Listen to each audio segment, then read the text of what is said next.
하나님 아버지 감사합니다. 오늘도 우리를 이 기도의 자리를 부르시고 하나님 앞에 은혜를 사모하며 부르짖게 하시는 너무나도 감사합니다. 오늘 이 기도의 자리에서 아버지 우리가 우리의 모든 짐, 우리의 마음의 어려움들, 상한 마음들 다 십자가 앞에 내려놓기 원합니다. 주님 아버지 우리의 마음을 불쌍히 여겨주시옵고 주님께서 주시는 그 모든 은혜, 오늘 우리에게 성령께서 하시는 그 모든 음성들 다 하나도 빠짐없이 우리 마음판에 새겨가기 원합니다. 주님 아버지 하나님, 주님께서 우리를 하나님의 형상으로 부르셨사오니 주님 아버지 하나님, 이 땅에 우리가 하나님을 나타내며 살기 원합니다. 아버지 오늘 이 기도의 자리를 통해서 아버지 우리가 진정으로 하나님의 형상이 어떤 것인지, 내가 무엇을 어떻게 살아야 하는 것인지 주님 알려주시옵소서. 내가 그렇게 주님을 나타내겠습니다. 다시마는 모든 백성들 위해 주님께서 함께하여 주시옵고 이 모든 예배에 주님께서 흠양하여 주시옵소서. 감사드리며 우리 주 예수 그리스도의 이름으로 기도드립니다. 아멘. 할렐루야. 오늘 우리가 함께 읽을 말씀은 창세기 1장 26절로 28절 말씀입니다. 창세기 1장 26절로 28절 말씀, 세 절 말씀인데요. 우리 함께 합독하시겠습니다. 26절부터 합독하시겠습니다. 하나님이 이르시되 우리의 형상을 따라 우리의 모양대로 우리가 사람을 만들고 그들로 바다의 물고기와 하늘의 새와 가축과 온 땅과 땅에 기는 모든 것을 다스리게 하자 하시고, 하나님이 자기 형상 곧 하나님의 형상대로 사람을 창조하시되 남자와 여자를 창조하시고, 하나님이 그들에게 복을 주시며 하나님이 그들에게 이르시되 생육하고 번성하여 땅에 충만하라. 땅을 정복하라. 바다의 물고기와 하늘의 새와 땅에 움직이는 모든 생물을 다스리라 하시니라. 아멘. 오늘 저희가 함께 나눌 말씀의 제목은 하나님의 형상입니다. 20세기 문화인류학자 중에 요한 하위징가라는 선생님이 계십니다. 이분은 네덜란드 분이신데요. 인간에 대해서 호모 루덴스라고 이야기합니다. 무슨 말이냐면 인간은 놀이하는 인간이다라는 말입니다.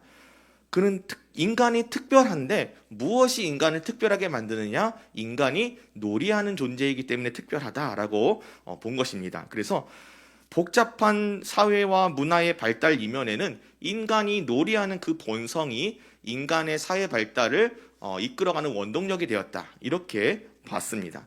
인간의 언어에서도 법률에서도 심지어는 전쟁 활동에서도 인간의 놀이 본성, 놀이하는 그런 요소가 그 행동 가운데서 드러났다는 것입니다.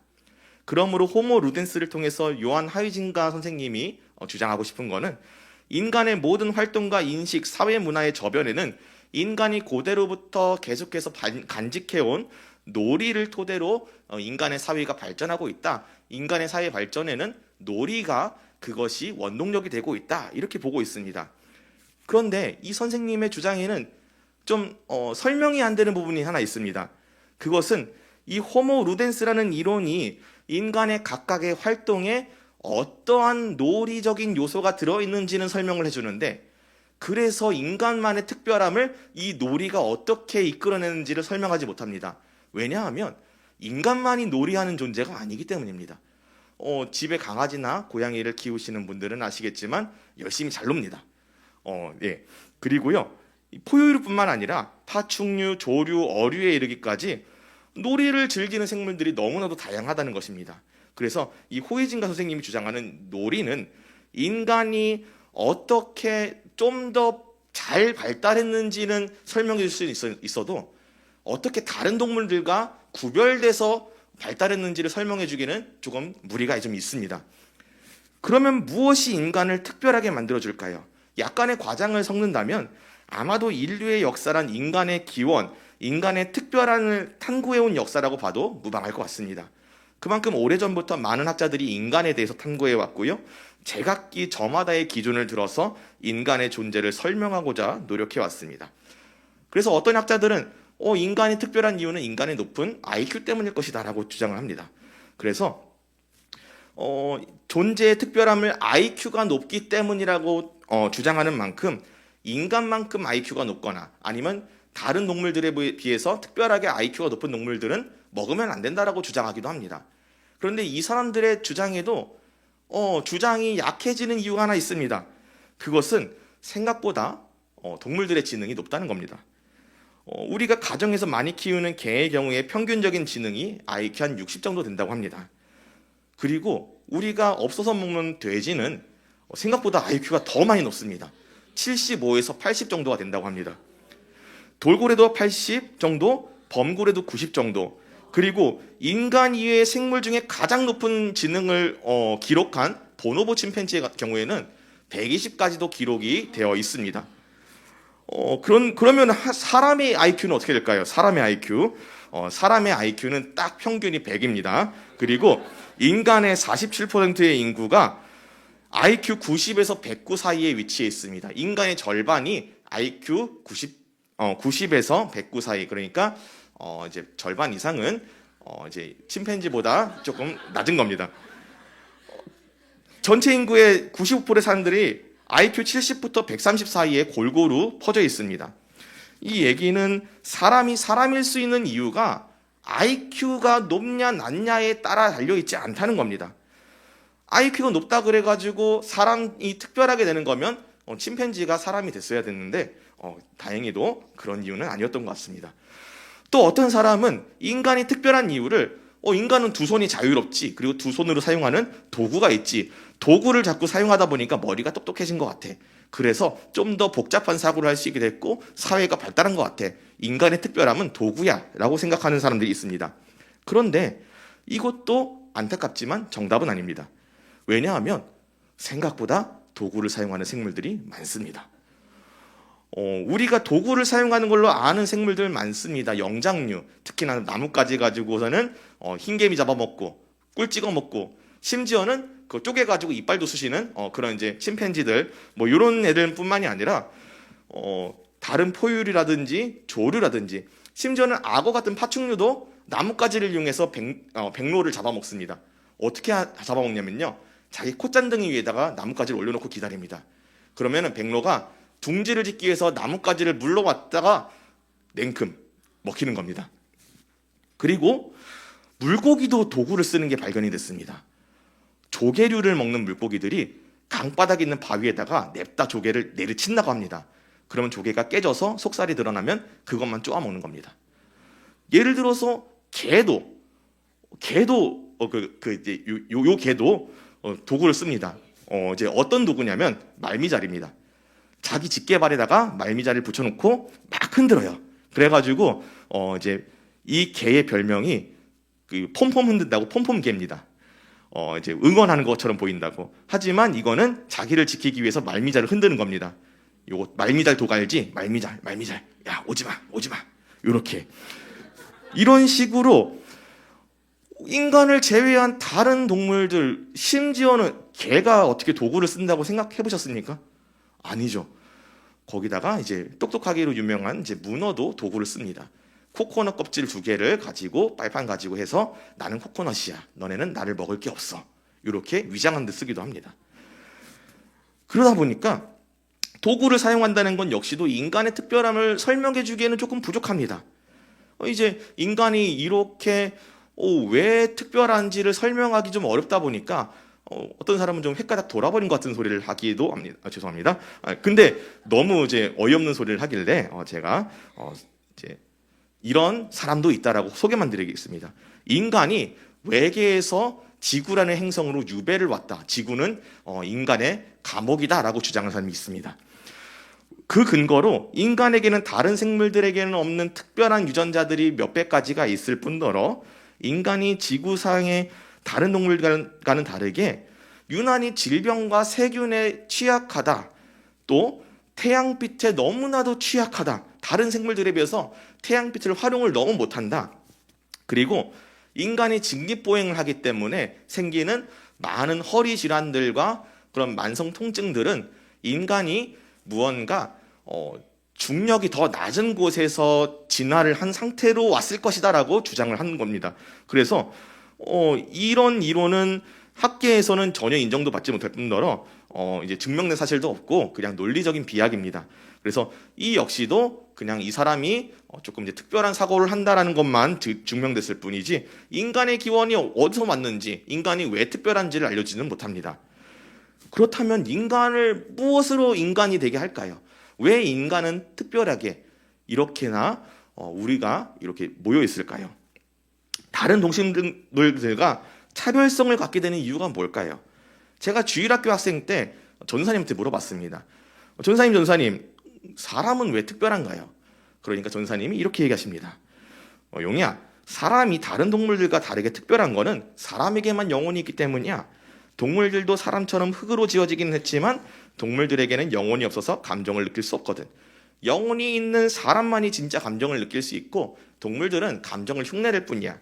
그러니까 영혼이 있고 감정을 느낄 수 있기 때문에 사람은 특별하고 짐승은 그렇지 못하단다. 전사님이 창세기에서 사람에게 생기를 불어넣으시니 생명이 되었다 이 말씀을 가지고 말씀을 해주시니까 저도 정말로 그런 줄 알고 꽤 오랫동안 그 이야기를 믿고 있었습니다. 그런데 성경을 보다 보니까 뭔가 좀 다른 부분이 나옵니다. 전도서 3장 말씀입니다. 같이 한번 읽어보실까요? 내가 내 마음속으로 이르기를 인생의 일에 대하여 하나님이 그들을 시험하시리니 그들이 자기가 짐승과 다름이 없는 줄을 깨닫게 하려 하심이라 하였노라. 인생이 당하는 일을 짐승도 당하나니 그들이 당하는 일이 일만이라. 다 동일한 호흡이 있어서 짐승이 죽음같이 사람도 죽으니 사람이 짐승보다 뛰어남이 없음은 모든 것이 헛됨이로다. 다 흙으로 말미암았으므로 다 흙으로 돌아가나니 다 한 곳으로 가거니와 인생들의 혼은 위로 올라가고 짐승의 혼은 아래 곧 땅으로 내려가는 줄을 누가 알랴. 아멘. 여기서 혼이라고 번역된 단어 네페시는 영혼을 뜻합니다. 그러니까 전도자는 짐승들에게도 영혼이 있다라고 뉘앙스를 풍기고 있는 겁니다. 심지어 인간이 짐승과 별반 차이가 없고 짐승이 당하는 일과 사람이 당하는 일은 별 차이가 없다. 같은 일이다. 물론 이제 21절의 말씀은 이제 당시의 통념이었던 사람이 죽으면 영혼이 하나님께로 돌아가고 짐승이 죽으면 그 짐승의 영혼은 땅으로 내려간다. 이렇게 주장하는 거에 대해서 야 니들이 별로 뭘 알지도 못하면서 얘기한다. 야 니들이 죽음 이후에 운명적인 상황을 니들이 어떻게 하냐. 알지도 못하면서 니들이 아는 척하면서 얘기하는데 그렇게 하지 마라. 그건 하나님만 아신다. 이렇게 얘기한 거지만 어쨌든 간에 이 말씀을 통해서 짐승에게도 네페시, 영혼의 존재를 언급한다는 걸 봤을 때 앞서 말씀드린 것 같이 영혼의 유무라든지 감정의 유무는 역시나 인간과 동물을 가르는데 별다른 변별력이 없다는 것을 알게 되었습니다. 오히려 전도자는 인간이 여타 동물과 별반 다를 바 없음을 이야기합니다. 그렇다면 인간과 동물 그리고 여타 피조생애가 무엇이 차이가 있길래 인간이 특별하게 온 땅을 다스리고 있는 걸까요?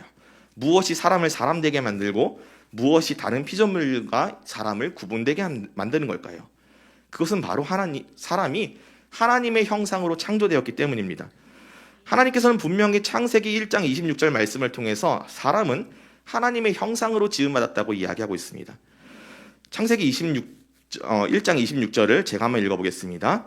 하나님이 이르시되 우리의 형상을 따라 우리의 모양대로 우리가 사람을 만들고 그들로 바다의 물고기와 하늘의 새와 가축과 온 땅과 땅에 기는 모든 것을 다스리게 하자 하시고. 아멘.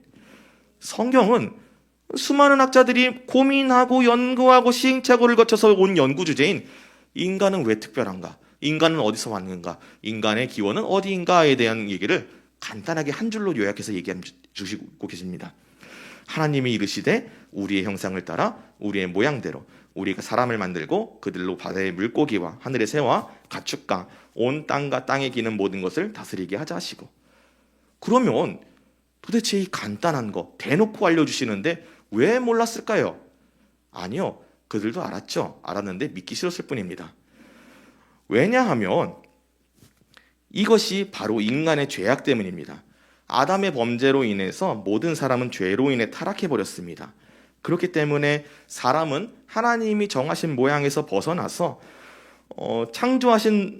하나님이 창조하신 그 질서에 따라 하나님과 맺는 바른 관계성을 잃어버렸고요. 사람과 사람이 맺는 바른 관계성도 잃어버렸고요. 창조 질서 안에서 하나님의 창조 세계와 맺는 바른 관계성도 잃어버리게 되었습니다. 그래서 우리에게 주어진 하나님의 형상을 하나님께 순종하고 하나님께 영광 돌리는 데 사용하는 것이 아니라 하나님께 대항하는 데 사용하고 있기 때문입니다. 하나님의 말씀을 듣는 것이 아니라 거부하고 거절하고, 어떻게든 간에 하나님의 말씀이 틀렸다 혹은 하나님의 말씀이 아니라 사람의 말이다 라고 만들어버리기 위해서 그것을 입증하고 싶어 하게 된 것입니다. 하나님의 형상이란 모든 인간이 가지고 있는 특별한 지위를 의미합니다. 인간은 하나님의 뜻이 이 땅에 이루어지게 하기 위해서 하나님의 청지기이자 대리자로 창조되었습니다. 작년 10월에 제가 에베소서 5장 말씀을 말씀드리면서 한번 이 부분에 대해서 말씀드렸지만 아마도 이제 잊어버리셨을 것 같아요. 네. 고대 사회에서 형상은 어떤 지도자의 통치를 나타내는 것에 사용되던 수단이었다고 말씀드렸습니다. 우리 문화에서는 잘 이해할 수 없는 건데, 어떤 사람의 동상이 있다면 그 동상은 그 동상의 주인과 동일시되었습니다. 그래서 그 동상이 있는 곳은 곧 그 동상의 주인이 있는 것과 마찬가지로 여겨졌고, 그 동상의 주인의 통치가 지금 현재적으로 일어나는 거다라고 간주되었다고 합니다. 그래서 우상이 있는 곳은 곧 그 우상의 주인이 그 자리에 있는 거라고 여겨졌다고 합니다. 그리고 또 다른 의미에서 형상의 활용법이 있었습니다. 그것은 바로 형상하는 자, 곧 대리자가 그 주인을 대신해서 그 주인의 뜻을 그 땅에 펼치는 것, 그것이 바로 형상하는 것 해서 형상의 의미로 쓰였습니다. 그래서 이런 사실을 두고 볼 때 하나님께서 대리자인, 형상인 사람을 창조하시고 나셔서 하신 말씀, 28절 말씀을 생각해 본다면 상당히 의미심장하다는 것을 알 수 있습니다. 하나님이 그들에게 복을 주시며 하나님이 그들에게 이르시되 생육하고 번성하여 땅에 충만하라. 땅을 정복하라. 바다의 물고기와 하늘의 새와 땅에 움직이는 모든 생물을 다스리라 하시니라. 아멘. 하나님께서는 사람이 생육하고 번성하여 온 땅에 충만하고 땅을 정복하고 다스리기를 원하셨습니다. 왜냐면요, 그것은 우리가 하나님의 형상이면서 하나님의 대리인으로서 하나님의 통치를 이 땅에 드러내야 하는 사명을 가진 사람들이기 때문입니다.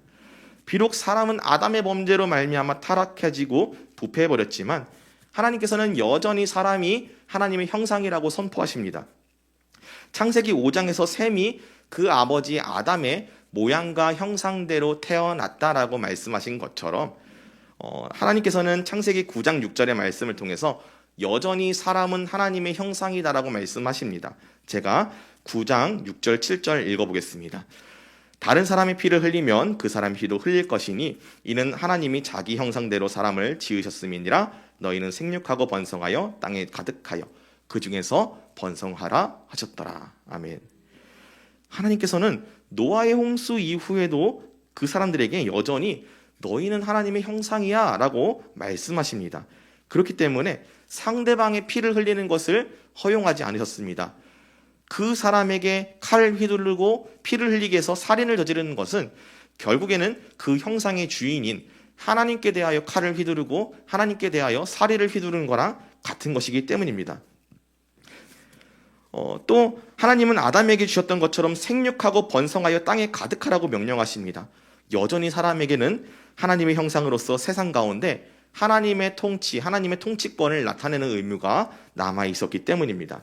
이런 관점에서 형상을 바라본다면 노아의 홍수 이후에 니므롯이라는 영웅이 나타나서 바벨탑을 쌓았을 때 왜 하나님이 온 땅의 언어를 혼잡하게 하시고 그들을 온 사방의 지면에 흩으셨는지 이해가 가지 않을 수가 없습니다. 첫째는 그들이 자신의 이름을 내기 위해서 교만의 수답으로 탑을 쌓았기 때문이고요. 두 번째, 탑을 짓고 흩어짐을 면하게 하자는 것은 온 땅에 하나님의 뜻을 나타내야 할 사람들이 의무와 책임을 정면으로 거부하고 거역하는 반역 행위였기 때문입니다. 이처럼 죄로 인해서 타락한 인간은 하나님을 나타내야 할 형상을 이용해서 오히려 하나님께 대항하는 일에 사용하게 되었습니다. 우리에게 가장 큰 영광, 하나님을 나타내게 해주는 이 형상이 죄로 인해서 우리에게 가장 큰 수치를 받게 하는 수단으로 전락하고 만 것입니다. 물론 창세기 9장 6절에 말해두듯이 사람에게는 여전히 하나님의 형상이 완전히 사라지지는 않았습니다. 그렇기 때문에 짐승과 같은 위치로 떨어지지 않았습니다. 그런데 이 하나님을 향한 인간의 반역으로 인해서 인간은 하나님께서 주신 위대한 은사와 영향력을 잘못 사용하게 되었습니다. 하나님을 거역하고 하나님을 대항하고 이러한 것은 곧 우리가 책임져야 할 죄악이 되었습니다. 그런데 여기서 더욱더 우리를 비참하게 만드는 것이 있습니다. 우리는 피조물에 불과하기 때문에 우리 자신에게는 우리 자신의 죄악의 책임을 책임질 만한 어떠한 능력이 없다는 것입니다. 하지만 우리를 향하신 하나님의 사랑은 우리를 포기하지 않으셨습니다. 당신의 독생자 예수 그리스도를 이 땅에 보내셔서 우리의 죄를 대속해 주신 것입니다. 빌립보서 2장 6절로 11절 말씀을 우리 같이 한번 읽어보겠습니다.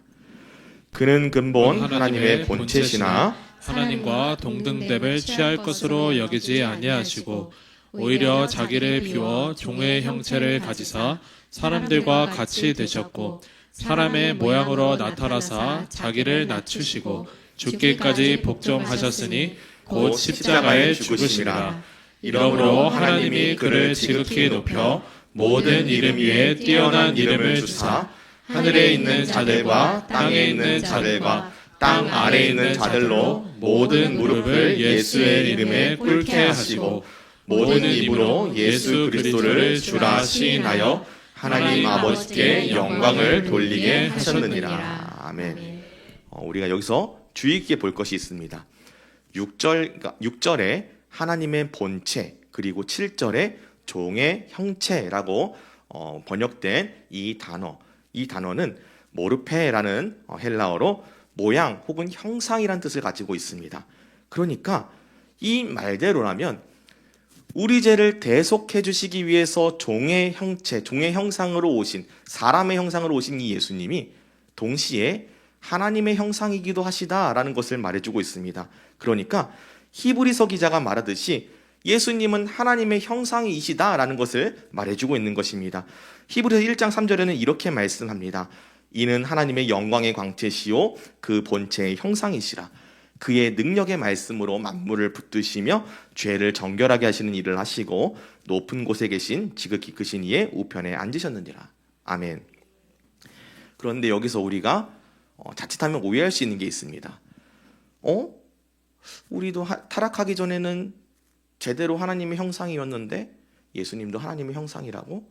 그러면 우리가 타락하기 전에는 예수님하고 좀 동등한 비슷한 위치에 있었던 게 아닐까? 라고 생각하는 사람들이 있을 수 있어요. 제가 어렸을 때 좀 그랬어요. 네. 그런데 이 생각은 정말 옳지 않습니다. 왜냐하면 예수님께서는 만물의 창조주이시고요.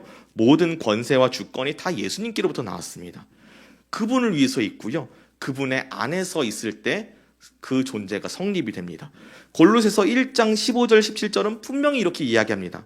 그는 보이지 아니하는 하나님의 형상이시요 모든 피조물보다 먼저 나신 이시니 만물이 그에게서 창조되되 하늘과 땅에서 보이는 것들과 보이지 않는 것들과 혹은 왕권들이나 주권들이나 통치자들이나 권세들이나 만물이 다 그로 말미암고 그를 위하여 창조되었고 또한 그가 만물보다 먼저 계시고 만물이 그 안에 함께 섰느니라. 아멘. 사람이 하나님께 대하여 보이는 형상이 되었듯이 그리스도께서는 보이지 않는 하나님께 대하여 형상이 되셨습니다. 동시에 모든 만물의 창조주이시고요. 피조물이면서 하나님을 형상하는 존재인 우리 인간이 하나님의 형상이라는 말 하나로 그분과 동등됨을 취하기에는 전혀 말이 되지 않는 분이신 예수님이십니다. 다만 우리는 예수님께서 참으로 성육신 하신 분이시며 예수님을 믿는 모든 사람의 죄를 사하시기 위해서 친히 사람이 되시고 모든 신자가 따라야 할 본이 되시는 분이심을 우리가 기억하면서 겸손히 우리 주님을 따라서 닮아가야 한다는 것입니다. 왜냐하면 예수님의 모든 고난은 베드로전서 2장 21절에서 말씀하신 것처럼 이를 위하여 너희가 부르심을 받았으니 그리스도도 너희를 위하여 고난을 받으사 너희에게 본을 끼쳐 그 자취를 따라오게 하려 하셨느니라 라고 말씀하셨기 때문입니다. 우리에게 본을 끼쳐서 그분의 자취를 따라오게 만들려고 예수님께서 우리에게 오셨다는 것입니다. 또 그리스도의 본을 따른다고 한다는 것은 다른 의미가 있습니다. 타락으로 인해서 훼손되었던 우리 안에 하나님의 형상이 그리스도의 형상을 본받음으로써 우리 안에 하나님의 형상이 회복되고 새롭게 된 것을 의미하기 때문입니다. 특히나 바울은 로마서 8장 29절로 30절에 이렇게 말씀합니다. 하나님이 미리 아신 자들로 또한 그 아들의 형상을 본받게 하기 위하여 미리 정하셨으니 이는 그로 많은 형제 중에서 맏아들이 되게 하심이니라. 또 미리 정하신 그들을 또한 부르시고 부르신 그들을 또한 의롭다 하시고 의롭다 하신 그들을 또한 영화롭게 하셨느니라. 아멘. 우리가 하나님의 아들의 형상을 본받게 하시기 위하여 예정되었고 부르심을 받았다는 것입니다. 하나님께서는 우리를 하나님의 형상, 이 땅에 하나님의 뜻을 나타내는 하나님의 대리자로 창조하셨습니다. 비록 우리의 죄와 타락으로 인해서 우리 안에 하나님의 형상은 훼손되었고 사람은 하나님을 영화롭게 하여야 할 하나님의 형상을 가지고 오히려 하나님을 대항하고 그런 것을 사용해서 죄를 짓게 되었지만 하나님께서는 그리스도를 우리를 위해서 내어주셔서 우리 모든 죄를 구속하시고 하나님의 형상을 회복시켜 주셨습니다. 그런데 우리는 때때로 이런 영광된 신분, 하나님의 형상으로서의 우리의 신분을 망각할 때가 너무나도 많은 것 같습니다. 그래서 그리스도의 몸된 교회 공동체 안에서조차 너무나도 쉽게 내 옆에 있는 사람에게 분을 내게 되고 짜증을 내게 되고 그 사람의 마음을 아프게 하고는 합니다. 이 땅에 누구 하나 하나님의 형상이 아닌 사람이 없는데 내가 뭐라고 그 사람을 마음 아프게 하고요. 또 야고보 사도가 말하는 것처럼 너무 쉽게 공동체 안에서 누군가를 원망하고 미워하면서 실족하게 만들고는 합니다. 야고보서 3장 9절 10절에는 이렇게 말씀합니다. 이것으로 우리가 주 아버지를 찬송하고 또 이것으로 하나님의 형상대로 지음을 받은 사람을 저주하나니 한 입에서 찬송과 저주가 나오는도다. 내 형제들아 이것이 마땅하지 아니하니라. 사실 멀리 갈 것도 없고요. 오늘 제가 새벽까지 이 설교를 쓰고 내가 이렇게 살아야지 이렇게 다짐하고 학교를 가기 위해서 나왔는데 지하철에 이제 새벽까지 술을 드시고 지하철을 타신 어르신들이 계셨습니다. 전 딱 들어서자마자 이렇게 하고 속으로 좀 안 좋은 평가를 좀 했어요. 어르신들 왜 그렇게 간에도 안 좋으신 거를 새벽까지 드시는가? 그래서 왜 냄새를 풍기시는가? 나는 다른 칸 가야지. 갔는데 우리 친구들이 자꾸 문을 열어놔요. 술 냄새가 들어와요. 제가 그 친구들도 마음속으로 안 좋은 소리 했습니다. 그러고 나서 이제 학교 다녀와가지고 이제 교회 와가지고서는 이제 말씀을 좀 다시 다듬는다고 하고 있는데 그 생각이 자꾸 나는 겁니다. 와, 이게 이런 거구나. 내가 새벽까지 이거 써가지고서는 이렇게 살아야지 하고서는 뿌듯한 마음으로 나와가지고 뿌듯한 마음으로 욕하고 뿌듯한 마음으로 탓하고 와가지고서는 또 말씀 전하겠다고 또 이걸 또 보고 있네. 와, 이게 한 입에서 찬송과 저주가 나온다는 말이 이거구나. 형제들아 이것이 마땅하지 아니하니라. 이 말씀이 저에게 주는 말씀이더라고요. 구원받은 성도로서의 우리의 본분은 그런 게 아닌 겁니다. 그리스도께서 보이지 않는 하나님의 형상으로서 우리에게 하나님을 형상하셨던 것처럼 우리는 우리 대장 되신 예수 그리스도를 형상하면서 그분이 보이신 본을 따라서 그분의 발자취를 따라서 쫓아가는 사람이 되어야 하는 것입니다. 그렇게 함으로써 우리는 예수 그리스도가 보이신 길을 따라서 하나님의 형상으로 부르심받은 우리의 창조 목적을 완성할 수 있는 겁니다. 하나님을 형상하는 자로 창조된 우리의 존재의 의미는 우리가 이 땅에서 하나님을 드러내고 하나님의 뜻을 이 땅에 나타내는 것에 있습니다. 그렇다면 무엇이 이 땅에 하나님의 뜻을 나타내는 걸까요? 예수님이 분명히 말씀하셨습니다. 요한복음 13장 말씀에도 말씀하셨고요. 14장에도 말씀하셨고요. 15장에도 말씀하셨습니다. 왜냐면요, 너무 중요해서 그렇습니다. 제가 한번 읽어보겠습니다.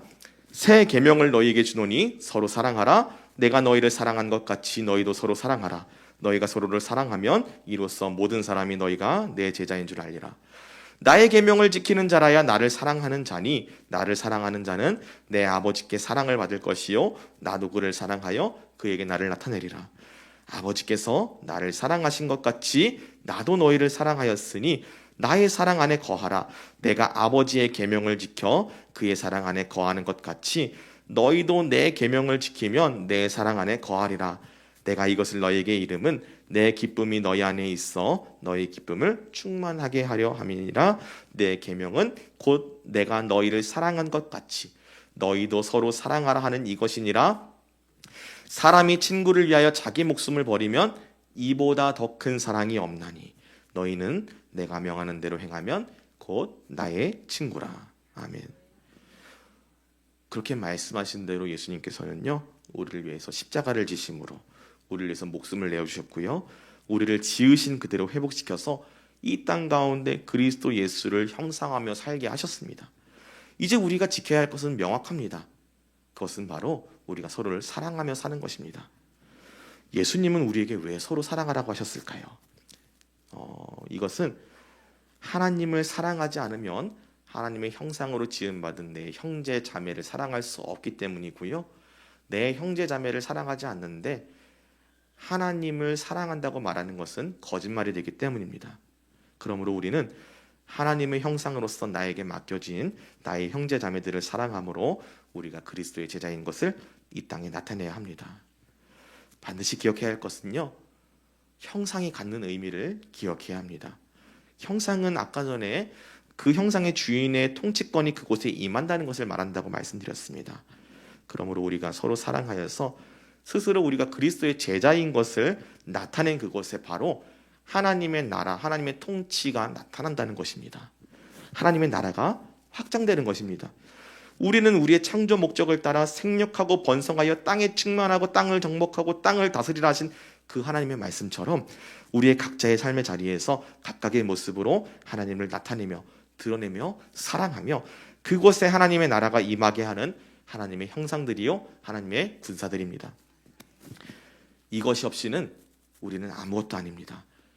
다만 전도자가 말한 대로 인간에게 남은 것은 짐승에게 당해야 할 일들과 별반 차이 없는 흙으로 돌아가고 영혼은 떠나가고 이것밖에 남지 않는다는 것입니다. 그러나 여러분, 분명 우리에게 하나님께서 주어주시고 약속하신 말씀이 있습니다.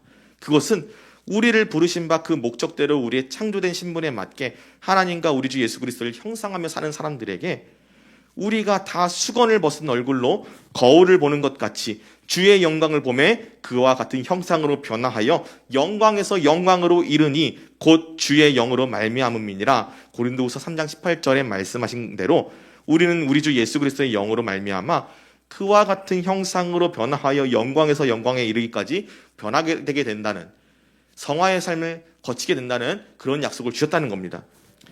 그리하여서 우리가 전에는 흙에 속한 자의 형상을 입은 것 같이 또한 하늘에 속한 이의 형상을 입으리라 하신 말씀처럼 땅에 속한 모습으로 서로 미워하고 시기하고 다투고 이 땅에 하나님의 모습을 나타내지 않도록 그런 모습으로 살았던 우리가 이제는 벗어나서 그리스도의 영으로 말미암아 장차 부활을 통해 하늘에 속한 이의 모습으로 형상을 입어서 영광스럽게 변할 수 있다는 것을, 그런 것을 약속하셨다는 것을 우리는 믿습니다. 바라기는 우리 모든 이 자리의 성도들이 다 지으신 그대로 우리를 회복시키신 그리스도 예수의 은혜에 반응하여서 우리 각자의 삶의 자리에서 그리스도 예수를 형상함으로써 하나님의 나라를 확장시키는 성도가 되시기를 소망합니다. 그리하여서 장차 도래할 하나님의 나라의 영광에 우리 모두가 참여하는 사랑하는 백옥동산교회의 모든 성도님 되시기를 주님의 이름으로 축복합니다. 우리 찬양하시겠습니다.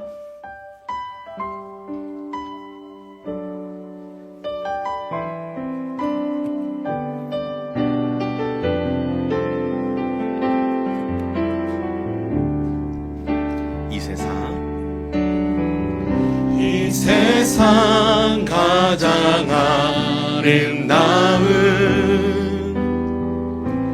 순종의 눈물,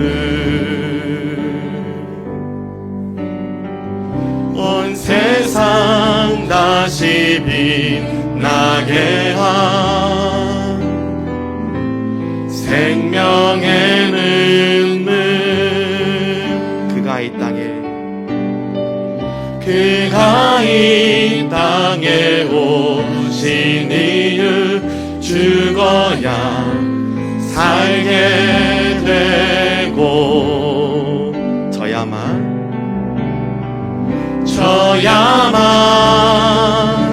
승리하는 놀랍고 영원한 신비 지으신 그대로 회복시킨 우리의 창조주 그리스도 십자가의 길로 아버지 뜻 이루셨네. 그가 이 땅에 오신 이유 이제 우리에게 맡겨진 그 소망, 그 사랑, 그 생명 아름답고 눈부신 십자가의 길 우리가 이 땅에 살아가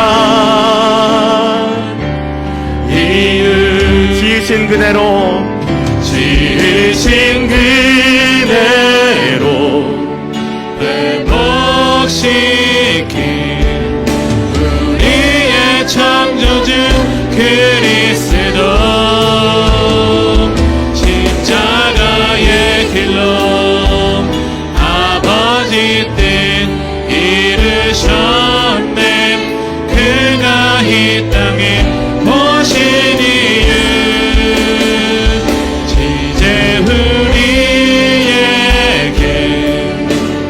맡겨진 그 소망, 그 사랑, 그 생명 아름답고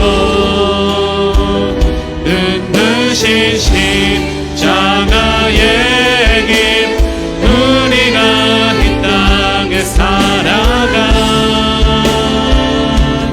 이유 지으신 그대로 지으신 그대로 회복시킨 우리의 창조주 그리스도 십자가의 길로 아버지 뜻 이루셨네.